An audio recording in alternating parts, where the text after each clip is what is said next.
Hey, what's going on, good people? Armand Owens here once again with another episode of the Unsung Leader. Today is June 24th, and today I want to talk to talk to you guys, to you leaders, out there about being mindful of your quirks, your idiosyncrasies, those things that you think are just a part of you. That's just who you are, and how that is projected and how that is received from the people that you lead. Because um, here's what you gotta know: as your leader, if you if you have to build in mitigations for my idiosyncrasies, my quirks, um, my limitations, then I'm not your leader. You have become my babysitter. And here's what I mean by that. I say that because you think about the transaction of a babysitter, to a child. The babysitter is not actually the person that's in charge. The child is actually in charge. And you quickly find out who's in charge when the child picks up the phone and calls the parents about, any kind of unpleasant behavior, that the babysitter has shown. The child is actually the one that's in charge. The babysitter has to do everything possible to ensure that the child has the most pleasant experience, because 100% of the time the parents are not going to take the side of the babysitter in a matter of dispute.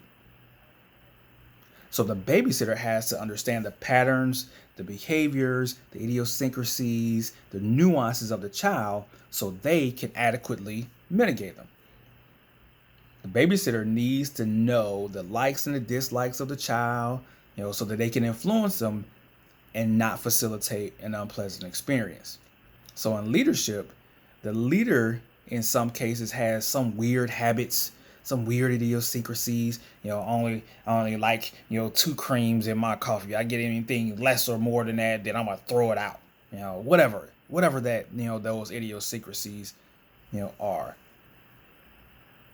Those weird habits, those weird tendencies, that you have to yield to,